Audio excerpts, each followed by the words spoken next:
హల్లెలూయా. సమస్తమైన మహిమ ప్రభావములు ప్రభు అయిన యేసుక్రీస్తుకే కలుగునుగాక. ఆమేన్. ఆదికాండము 2వ అధ్యాయము 7వ వచనం. ఆదికాండము 2వ అధ్యాయము 7వ వచనం మనం చదువుకున్నాం.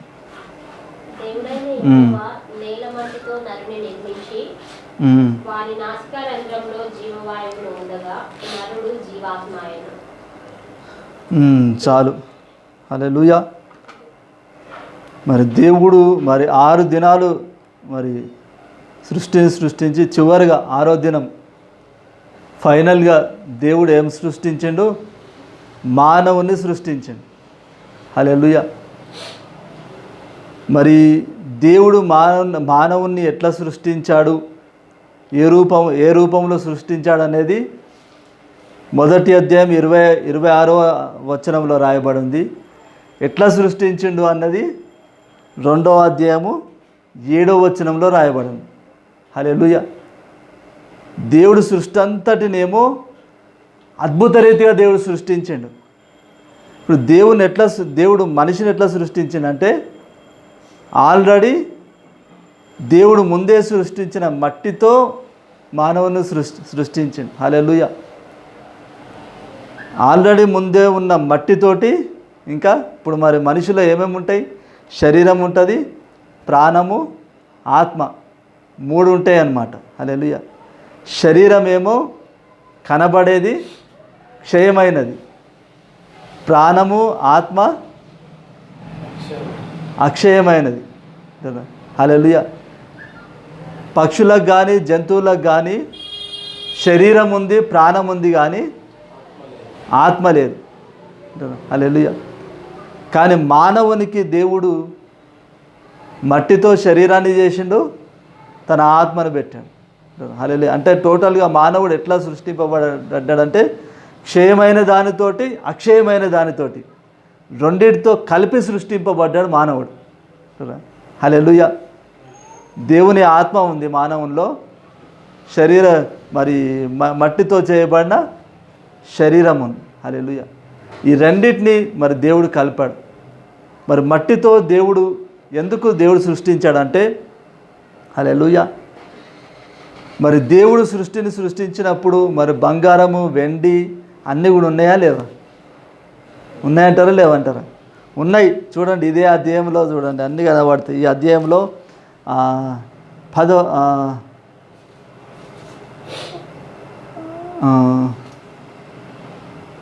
12వ వచనం చదువు.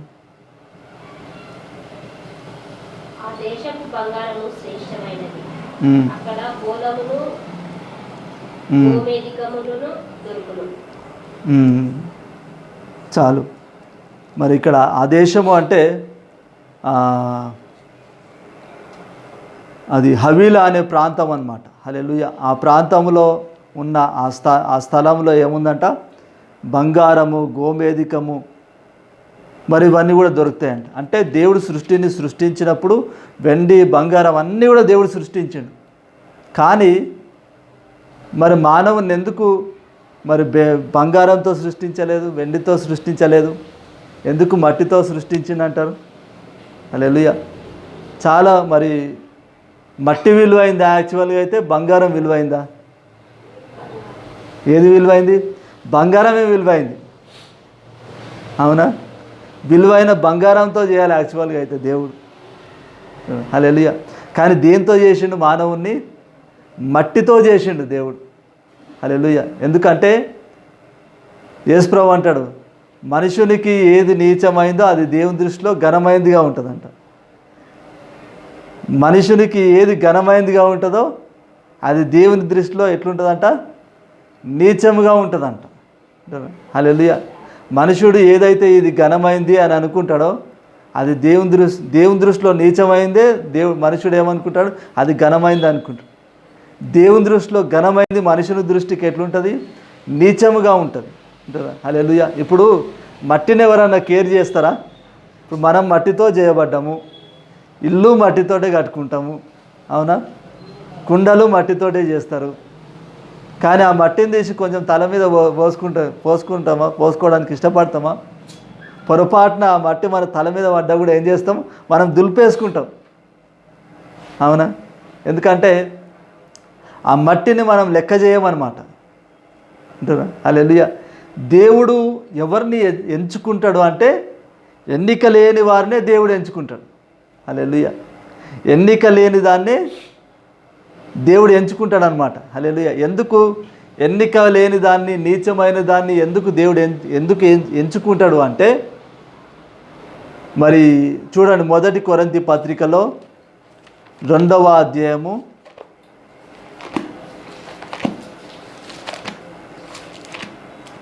1 కొరింథీ పత్రిక 2వ అధ్యాయం కాదు, సారీ, 1వ అధ్యాయంలోనే 27 నుంచి 29 వరకు. శరీరియు దేవుని ఎదుట అతిశయింపకుండునట్లు జ్ఞానులను సిగ్గుపరచుటకు లోకంలో నుండి వెర్రివారిని దేవుడు ఏర్పరచుకుని ఉన్నాడు. బలవంతులైన వారిని సిగ్గుపరచుటకు లోకంలో బలహీనులైన వారిని దేవుడు ఏర్పరచుకొని ఉన్నాడు. ఎన్నికైన వారికి 29 వరకు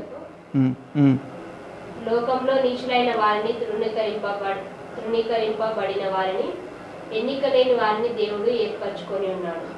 చాలు. ఏ శరీరం కూడా అతిశయించకుండానట్లు దేవుడు ఏం చేస్తున్నాడట, జ్ఞానులను సిగ్గుపరచుటకు లోకంలో నుండి వెర్రి వారిని దేవుడు ఏర్పరచుకుంటున్నాడంట. అంటున్నా. హల్లెలూయా. బలవంతులను సిగ్గుపరచడానికి బలహీనలను ఏర్పరచుకుంటానంట. ఎన్నికైన వారిని సిగ్గుపరచడానికి ఎన్నిక లేని వారిని ఎంచుకుంటున్నాడంట దేవుడు. అంటున్నా. హల్లెలూయా. అరే వీడు పిచ్చోడు, వీడికి ఏం జ్ఞానం లేదు, వీడు ఎట్లా బ్రతుకుతాడో అని చెప్పి మనం అనుకుంటాం చూడు, వాడే మంచి పొజిషన్లో ఉంటాడు. హల్లెలూయా. జ్ఞానం లేని వారిని, వెర్రి వారిని, లోకం మనుషుల దృష్టికి పిచ్చోళ్ళు అని అనబడిన వారిని దేవుడు ఘనంగా వాడుకుంటాడు. హల్లెలూయా. ఎందుకంటే జ్ఞానులను సిగ్గుపరచడం కోసం. హల్లెలూయా. జ్ఞానులకు, బలవంతులకు ఏముంటుంది, ఒక గర్వం అనేది ఉంటుంది. హల్లెలూయా. ఇప్పుడు మానవుణ్ణి, ఆదామును, మొదటి మానవుడైన ఆదామును దేవుడు ఎందుకు మట్టితో సృష్టించాడు అంటే, మరి మనిషి కంటే కూడా సృష్టి కంటే కూడా మరి దేవుడు కొందరిని సృష్టించాడు. హల్లెలూయా. ముందు ఏంటిది, దూతలు. హల్లెలూయా. మరి దేవదూతల్లో కెరూబుల్లో ఒకడెవరు, సాతాను, లూసిఫర్. హల్లెలూయా. మరి వానికి దేవుడు ఏం చేశాడంటే చాలా జ్ఞానమునిచ్చాడు. హల్లెలూయా. వాని అభిషేకించాడు. వాని సృష్టించిన దినమున దేవుడు అభిషేకించాడు. సాతాను కూడా చాలా జ్ఞానవంతుడు, చాలా సౌందర్యవంతుడు. హల్లెలూయా. వానికున్న జ్ఞానాన్ని బట్టి సాతానుడు ఏం చేసిండంటే అతిశయపడ్డాడు అనమాట. చూడండి, యెహెజ్కేలు గ్రంథంలో 28వ అధ్యాయంలో రాయబడి ఉంటుంది. యెహెజ్కేలు గ్రంథము 28వ అధ్యాయము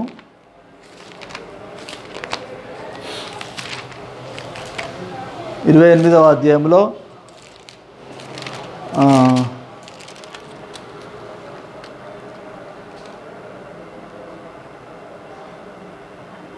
13వ వచనం నుంచి, లేకపోతే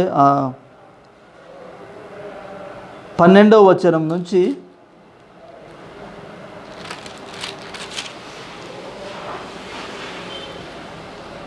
17వ వచనం వరకు.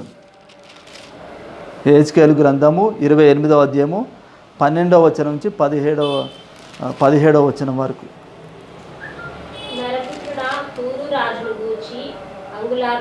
అంగుళార్పు వచనమెత్తి ఇలాగూ ప్రకటింపుము. ప్రభు అయిన యెహోవా సెలవిచ్చినదేమనగా, పూర్ణ జ్ఞానమును, సంపూర్ణ సౌందర్యమును గల కట్టడలను మాదిరివి దేవుని తోటయగు ఏదేలులో నీకుంటివి. మాణిక్యము, గోమేధికము, సూర్యకాంతమని, రక్తవర్ణపు రాయి, సులిమాని రాయి, మరకతము, నీలము, పద్మరాగము, మాణిక్యము అను అమూల్య రత్నములతోనూ బంగారముతోనూ నీవు అలంకరింపబడి ఉన్నావు. నీవు నియమింపబడిన దినమున పిల్లనగురువులు వాయించువారును నీకు సిద్ధమైంది. అభిషేకము నొందిన కెరూబువై యొక్క ఆశ్రయముగా నీవుంటివి. అందుకే నేను నిన్ను నియమించుకుని దేవునికి ప్రతిష్ఠింపబడిన పర్వతము మీద నీవుంటివి. కాల్చున్న రాళ్ల మధ్యలో నీవు సంచరించుచుంటివి. నీవు నియమింపబడిన దినము మొదలుకొని పాపము నీ అందు కనబడి వరకు ప్రవర్తన విషయంలోనూ యథార్థవంతుడుగా ఉంటుంది. అయితే నీకు కలిగిన విస్తారమైన వర్తకము చేత లోపల నీవు అన్యాయము పెంచుకొని పాపము చేయించు వచ్చితివి. కనుక దేవుని పర్వతము మీద నీ ఉండకుండా నేను నిన్ను అపవిత్రపరిచితిని. ఆశ్రయముగా ఉన్న కెరూబు కాలుచున్న రాళ్ల మధ్యలో నీవికను సంచరింపవు. నిన్ను నాశనము చేసి తిని నీ సౌందర్యము చూచుకొని నీవు గర్వించిన వాడవై నీ తేజస్సు చూచుకొని నీ జ్ఞానమును చెప్పుకొంటివి. కావున నేను నిన్ను నేలను పడవేసేదను. రాజులు చూచుచుండగా నిన్ను హేళనకు అప్పగించెదను. చాలు. హల్లెలూయా. ఇక్కడ మరి కెరూబు అయిన లూసిఫర్ గురించి దేవుడు చెప్తున్నాడు అనమాట. మరి లూసిఫర్ను దేవుడు కెరూబు అయిన లూసిఫర్ను సృష్టించినప్పుడు ఎట్లా సృష్టించాడంటే అద్భుత రీతిగా. హల్లెలూయా. పక్షులను కానీ జంతువులను కానీ దేవదూతలను కానీ దేవుడు ఎట్లా సృష్టించిండు అంటే అద్భుత రీతిగా సృష్టించిండు అనమాట. హల్లెలూయా. మానవుణ్ణి మాత్రమే ఆల్రెడీ ఉన్న మట్టితోటి ఇంకా ఆత్మతో రెండింటితో కలిపి మానవుని సృష్టించాడు. హల్లెలూయా. మరి దేవదూత మరి కెరూబు అయిన లూసిఫర్ను ఎట్లా సృష్టించిన అద్భుత రీతిగా సృష్టించిండు. మరి ఎంత మరి చాలా అందంగా సృష్టించిండు అనమాట. హల్లెలూయా. సాతాను కూడా చాలా సౌందర్యవంతుడు.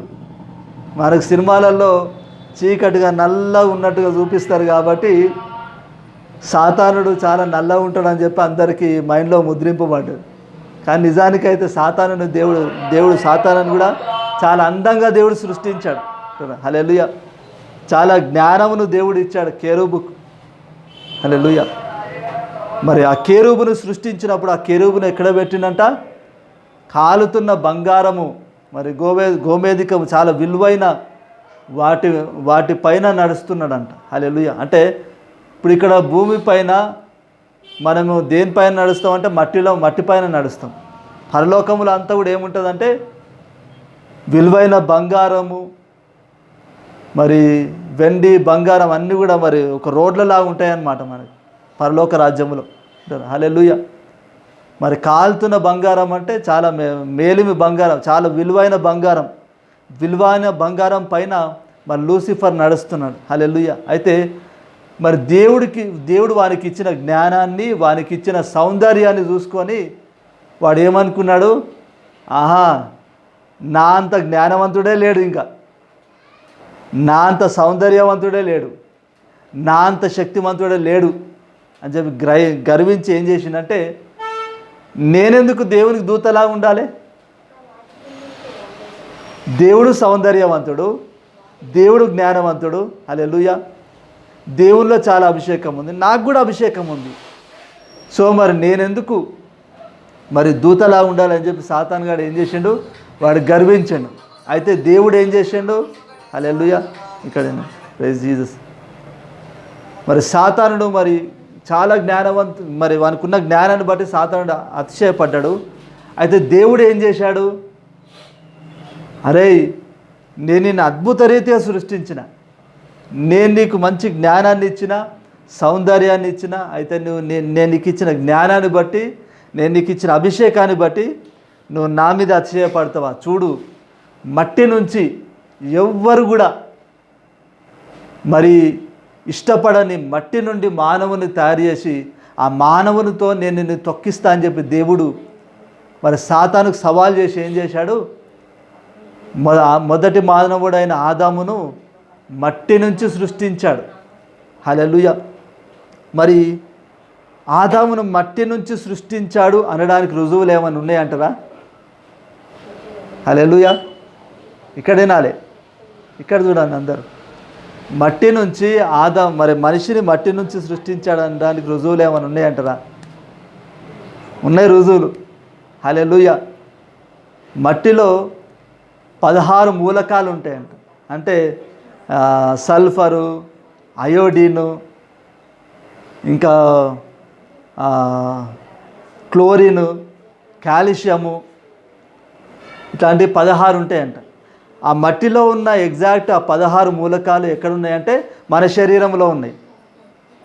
హల్లెలూయా. దేవుడు మనల్ని మట్టితో చేశాడనడానికి ఆ 16 మూలకాలే రుజువులు అనమాట. హల్లెలూయా. చాలామంది కొంతమంది ఏమంటారు, మనుషుడు మరి కోతికి కాళ్ళు ఉన్నాయి, చేతులు ఉన్నాయి, కోతికి నోరుంది, కోతి కూడా మరి చేతులతోటి మంచి వస్తువులను పట్టుకొని తిరుగుతూ ఉంటుంది. కాబట్టి ఆ కోతే డెవలప్ అయ్యి ఇవల్యూషన్ అయ్యి మరి మానవుడు తయారయ్యాడు అని అంటారు. హల్లెలూయా. నిజానికి మరి కోతి నుంచి మానవుడు వస్తే కనుక మరి ఎన్నో కోతులను చూస్తున్నాం మనం. అవునా? ఏ కోత అయినా మానవునిగా తయారు కావడం చూసినామా మనం? చూడలే. హల్లెలూయా. ఎందుకంటే మరి మానవుడు కోతి నుంచి రాలే. దేవుడు ఏం చేశాడు, మట్టి నుండి దేవుడు మానవుని సృష్టించాడు. హల్లెలూయా. మరి మట్టితో దేవుడు మరి మానవుని సృష్టించాడు. మట్టితో శరీరము, ఆత్మనేమో దేవునిది. హల్లెలూయా. మట్టితోటి ఆయన ఆత్మతో దేవుడు ఏం చేశాడు, మానవుని తయారు చేశాడు అనమాట. హల్లెలూయా. క్షయమైన దానితోటి, అక్షయమైన దానితోటి. మరి హిబ్రూ భాషలో 2 పదాలు ఉంటాయన్నమాట. ఏంటంటే ఆశ, బార. ఆశ అంటేనేమో మెటీరియల్తో చేయబడింది. హల్లెలూయా. బార అంటేనేమో అద్భుత రీతిగా చేయబడింది అనమాట. దేవదూతలు, పక్షులు ఇవన్నీ కూడా బార. హల్లెలూయా. అంటే అద్భుత రీతిగా సృష్టింపబడ్డాయి. మానవుడు ఆశ అన్నమాట. హల్లెలూయా. అంటే మరి ఉన్న మెటీరియల్ తోటి, ఉన్న మట్టితోటే మరి సృష్టింపబడిన వాడు. హల్లెలూయా. మరి మట్టితో దేవుడు ఎందుకు సృష్టించాడు ఆదామును? మరి ఆ మట్టికి మహిమనివ్వడం కోసమే అంటారా. హల్లెలూయా. హల్లెలూయా. జ్ఞానవంతుడు, చాలా జ్ఞానవంతుణ్ణి అని చెప్పి గర్విస్తున్న సాతానును అనగదొక్కడం కోసమే మనల్ని దేవుడు ఎట్లా సృష్టించిండు? ఎందుకు పనికిరాని, ఎన్నిక లేని మట్టితో దేవుడు మనల్ని సృష్టించిండు అంటారా. హల్లెలూయా. మనం దేంతో సృష్టింపబడ్డాము? మట్టితో సృష్టింపబడ్డాం. హల్లెలూయా. ఆ మట్టితో మనల్ని ఎందుకు సృష్టించాడు? ఈ మట్టికే మహిమనిచ్చి సాతాన్ని అనగదొక్కడం కోసమే దేవుడు మనల్ని సృష్టించాడు. హల్లెలూయా. ఇప్పుడు ఈ లోకములో మరి మనకేముంది అంటే యుద్ధం ఉంది ఈ లోకంలో. ఇప్పుడు సాతానుడు ఎందుకు మనం వెంటబడతా ఉంటాడు? ఎందుకు ఒక సమస్య పోతే ఇంకొక సమస్య సాతానుడు ఎందుకు తీసుకొస్తాడంటారు? హల్లెలూయా. చెప్పాలి, ఎందుకు తీసుకొస్తాడు సాతానుడు?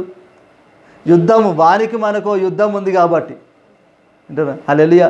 వాడు దేవుని సింహాసనం మీద కూర్చోవాలని అనుకుంటున్నాడు. అయితే దేవుడు ఏం చేశాడు?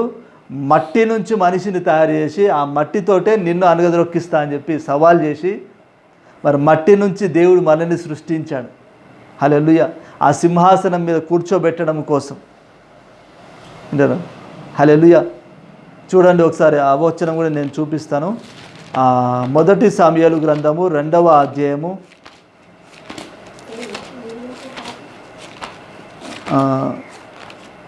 1 సమూయేలు 2వ అధ్యాయము 8వ వచనం చూడండి. దరిద్రులను అధికారులతో కూర్చుండబెట్టుటకును, మహిమగల సింహాసనమును స్వతంత్రింపజేయుటకును వారిని మట్టిలో నుండి ఎత్తువాడు ఆయనే. లేవిగల వారిని పెద్ద కుప్ప మీద నుండి లేవనెత్తువాడు ఆయనే. భూమి యొక్క స్తంభములు యెహోవా వశము, లోకమును వాటి మీద ఆయన నిలిపి ఉన్నాడు. చాలు. హల్లెలూయా. మరి ఇక్కడ 2వ అధ్యాయంలో సమూయేలు తల్లి అయిన హన్న మాట్లాడుతుందన్నమాట. ఏమంటుంది? దరిద్రులను అధికారులతో కూర్చుండబెట్టుటకు, మహిమగల సింహాసనం స్వతంత్రింపజేయుటకు ఎక్కడి నుంచి లేపుతున్నాడంట? దరిద్రులను మట్టిలో నుండి లేవనెత్తుతున్నాడంట. హల్లెలూయా. దేవుడు మనల్ని మట్టిలో నుండి దేవుడు ఎందుకు లేవనెత్తాడు? ఎందుకు దేవుడు మనల్ని మట్టితో సృష్టించాడు అంటే ఆయన మహిమగల సింహాసనం మీద కూర్చుండబెట్టడం కోసమే దేవుడు మనల్ని మట్టితో సృష్టించాడు. హల్లెలూయా. అంటే మరి మానవునికి నాశనం అనేది ఉంది అంటారా? నాశనం అనేది ఎవరికి పెట్టిండు దేవుడు? సాతానుకు పెట్టిండు. హల్లెలూయా. మానవునికి ఏం పెట్టిండు దేవుడు? సింహాసనం పెట్టిండు. హల్లెలూయా.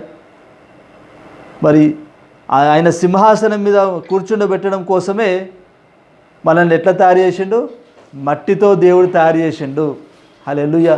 అంటే మనం మట్టితో తయారు చేయబడ్డము, దేవుని చేత మరి మట్టితో తయారు చేయబడ్డము అంటే దేని కొరకు ఆ మట్టితో చేయబడ్డము?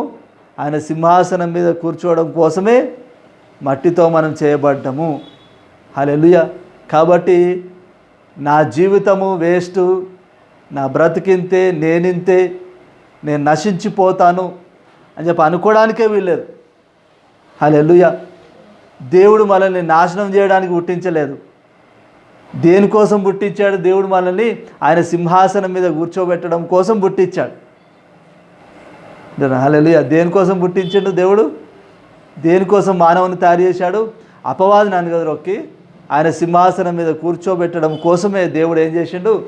మానవుణ్ణి మట్టితో తయారు చేశాడు. హల్లెలూయా. నిన్ను నన్ను ఎందుకు పుట్టించాడు ఈ లోకములో అంటే అపవాదిని అనగదొక్కి మరి ఆయన సింహాసనం మీద మనం కూర్చోవడం కోసమే ఏం చేశాడు? దేవుడు పుట్టించాడు. కాబట్టి సాతానుడు ఏం చేస్తుంటాడు? మనతో పోరాడుతూ ఉంటాడు అన్నమాట. సాతానుడు ఎందుకు మనతో పోరాడుతున్నాడు? ఎందుకు ఏదో ఒక కష్టము, ఏదో ఒక ఇబ్బంది ఎందుకు తీసుకొచ్చి మనతో పోరాడుతున్నాడు అంటే ఆ సింహాసనం కోసమే. హల్లెలూయా. ఈ లోకములో మనం పుట్టిన నుంచి పోయేంత వరకు కూడా మనకు ఒక యుద్ధం అనేది ఉంది. హల్లెలూయా. ఎవరితో ఉంది యుద్ధము? సాతానుతో యుద్ధం ఉంది. వింటారా? ఈ లోకంలోకి మనల్ని ఎందుకు పంపించాడు? ఈ మట్టి శరీరంలోకి మనల్ని ఎందుకు పంపించాడు? ఈ మట్టితో మనల్ని ఎందుకు సృష్టించాడు అంటే అపవాదిని అనగదొక్కడం కోసమే సృష్టించాడు. హల్లెలూయా.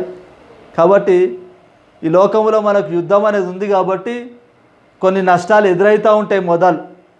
కొన్ని ఇబ్బంది. ఇప్పుడు అపవాదిని మనం ఎట్లా అనగదొక్కుతాము? విశ్వాసముతోటే. హల్లెలూయా. ఇక్కడ చూడాలి, ఎట్లా అనగదొక్కుతాము అపవాదిని? విశ్వాసముతోటి. పౌలు భక్తుడు అంటాడు కదా, విశ్వాసం అనే డాలును పట్టుకొనుడి, అప్పుడు అపవాది వేయించిన అగ్నిబాణాలను ఆర్పివేయుటకు మీరు శక్తిమంతులగుదురు అని అంటాడు. హల్లెలూయా. మనం ఎట్లా అపవాదేమో సమస్యలు తీసుకొని వస్తూ ఉంటాడు. అపవాది ఆయుధాలు ఏంటివి? సమస్యలు. హల్లెలూయా. మన ఆయుధం ఏంటిది? విశ్వాసము. హల్లెలూయా. అపవాది సమస్యలు తీసుకొని వచ్చి మనల్ని కృంగదీస్తూ ఉంటాడు, మనల్ని బాధపరుస్తూ ఉంటాడు. మరి వాన్ ప్లాన్లు మనం ఎట్లా ఫెయిల్ చేస్తామంటే విశ్వాసముతోటి. హల్లెలూయా. సమస్యలు ఎదురైతే ఈ లోకంలో ఉన్నంత వరకు మనకు సమస్యలు ఎదురు కావని కాదు, ఎదురైతే. ఎందుకు ఎదురైతాయి? యుద్ధంలో ఉన్నాం కాబట్టి. హల్లెలూయా. ఇప్పుడు సైనికుడు యుద్ధానికి వెళ్ళిండు అనుకో, ఇప్పుడు ఆ యుద్ధంలో ఏం జరుగుతుంది? యుద్ధ భూమిలో ఏం జరుగుతుంది? యుద్ధమే జరుగుతుంది. హల్లెలూయా. హాయిగా మరి యుద్ధానికి అనుపోయి హాయిగా మటన్ బిర్యానీ, చికెన్ బిర్యానీ పెట్టుకొని మరి తినే అవకాశం ఉంటుందా? ఉండదు. ఎప్పుడెవరు గోలు కొడతాడో తెలియదు, ఎప్పుడెవడు ఏమి విసురుతాడో తెలియదు. హల్లెలూయా. అపవాది వేస్తున్న మరి శత్రువు వేస్తున్న మరి ఆ బాణాలను, ఆ బాంబులను తప్పించుకుంటూ ఆ శత్రువు పైన బాంబులు విసిరాలి సైనికుడు. వింటారా? హల్లెలూయా. మరి మనకు కూడా ఆత్మీయ జీవితంలో ఆ పోరాటం అనేది ఉంది. హల్లెలూయా. దేవుడు మనల్ని ఎందుకు మట్టి శరీరంతో ఎందుకు పుట్టించాడు అంటే ఎంజాయ్ చేయడానికి కాదు. హల్లెలూయా. చాలామంది అందరూ కూడా ఏం కోరుకుంటాడు? అందరూ కూడా కోరుకునేది ఏంటిది? హాయిగా ఉండాలి. హల్లెలూయా. హాయిగా ఉండడం మంచిదే, కానీ దేవుడు మనల్ని ఇక్కడ ఒక పర్పస్ తోటి దేవుడు మానవుని సృష్టించాడు. హల్లెలూయా. మానవుని మట్టితో ఎందుకు సృష్టించాడు ఈ భూమి పైన అంటే ఒక పర్పస్. హల్లెలూయా. ఆ పర్పస్ ఏంటిది? సాతాను అనుదరోకి దేవుని సింహాసనం మీద కూర్చోవడమే పర్పస్ అన్నమాట. అంటారా? హల్లెలూయా. మనందరికీ దేవుడు మనందరి పట్ల ఒక పర్పస్ కలిగి ఉన్నాడు దేవుడు. ఆ పర్పస్ ఏంటిది? అపవాదిని అనగదొక్కి ఆయన సింహాసనం మీద కూర్చోబెట్టడమే దేవుని పర్పస్ అన్నమాట. ఏంటరా? హల్లెలూయా. దేవుడు మనం ఎప్పుడు కూడా అనుకోదు నేను ఎందుకు పుట్టినా, నాకు ఏంది ఈ సమస్యలు అని చెప్పి మనం బాధపడద్దు. హల్లెలూయా. దేవుడు మరి ఆ సమస్యలను అనగదొక్కి, అపవాదిని అనగదొక్కి మరి ఆయన సింహాసనం మీద కూర్చోబెట్టడం కోసమే దేవుడు మనల్ని మట్టి శరీరంలో మానవులుగా ఈ లోకములో దేవుడు మనల్ని పుట్టించాడు. హల్లెలూయా. కాబట్టి ఇప్పుడు మనం చేయాల్సిన పని ఏంటిదంటే విశ్వాసం కలిగి ఉండడమే. హల్లెలూయా. సాతానుడేమో శోధనలు తీసుకొని వస్తూ ఉంటాడు. మనం ఏం చేయాలి? వాని ప్లాన్లన్నీ కూడా ఎట్లా ఫెయిల్ చేయాలి? మనము విశ్వాసముతో ఫెయిల్ చేయాలి అంటారా? హల్లెలూయా. మనం విశ్వాసము కలిగి ఉండాలి. మనం చేయాల్సిన పని ఒక్కటే, దేవుని యందు విశ్వాసం ఉంచడం అంటారా? హల్లెలూయా. ఎన్ని ఇబ్బందులు ఎదురైనా కూడా దేవుడు నన్ను విడిపిస్తాడు, దేవుడు నన్ను రక్షిస్తాడు, దేవుడు నన్ను ఆశీర్వదిస్తాడు అన్న విశ్వాసం కలిగి ఉండడమే మనం చేయాల్సిన పని అంటారా? హల్లెలూయా. ఆ విశ్వాసం మనం కలిగి ఉన్నామంటే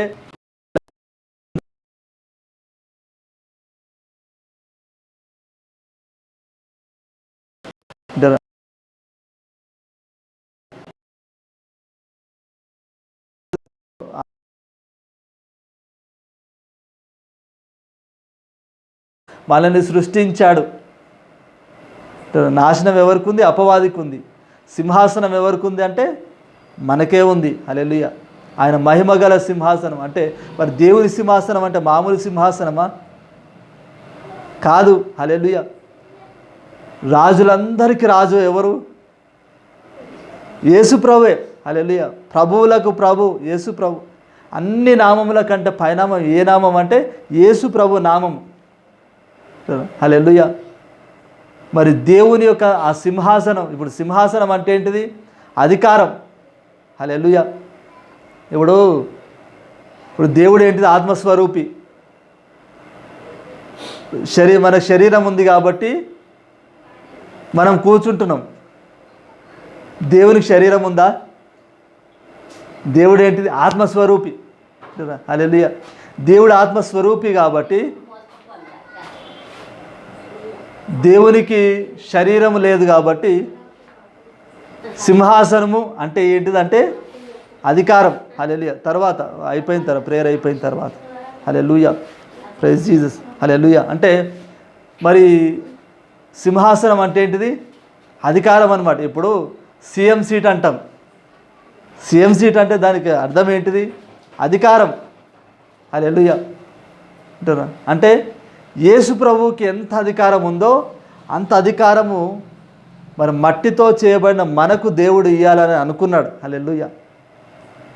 ఆ అధికారం మనకు ఇవ్వడం కోసమే దేవుడు ఏం చేశాడు? మట్టితో దేవుడు మనల్ని సృష్టించాడు. వింటారా? హల్లెలూయా. మరి మనం ఎట్లాంటి అధికారాన్ని పొందుకోబోతున్నామంటే దేవునికి ఉన్నంత అధికారాన్ని మనం పొందుకోబోతున్నాం. హల్లెలూయా. కాబట్టి నేను వేస్ట్ అనుకోవద్దు, నా బ్రతికింతే అనుకోవద్దు. హల్లెలూయా.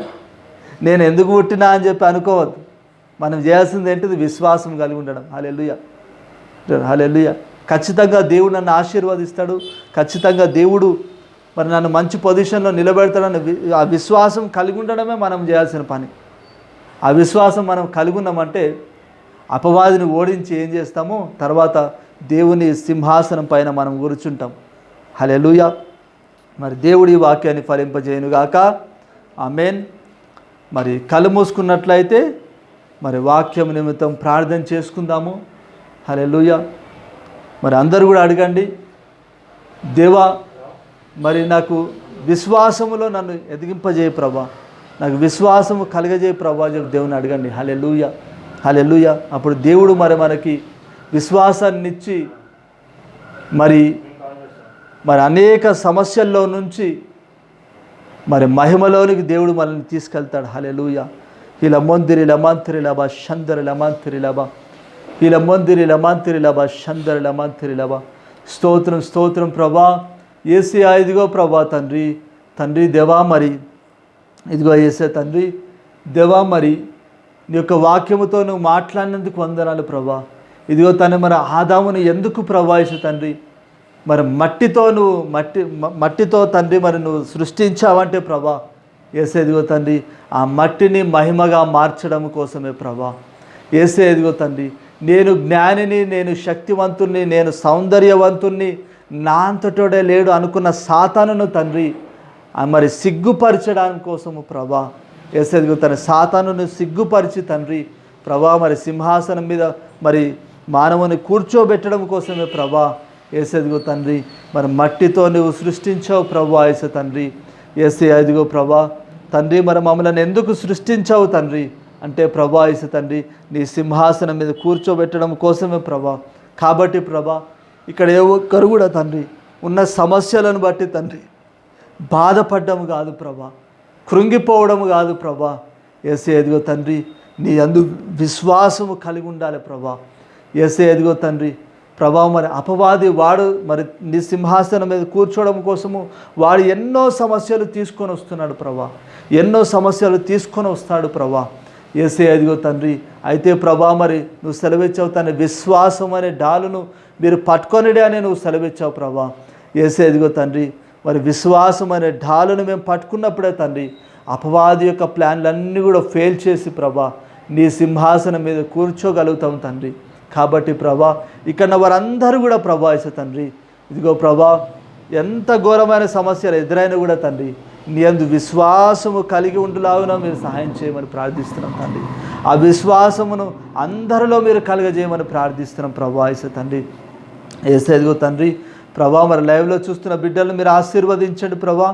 యేసు ఎదుగో తండ్రి మరి ఇక్కడ వారందరినీ కూడా తండ్రి మీరు దీవించి ఆశీర్వదించండి ప్రభా. యేసునామమున ప్రార్థిస్తున్నాం తండ్రి. Amen amen amen. హల్లెలూయా. సరే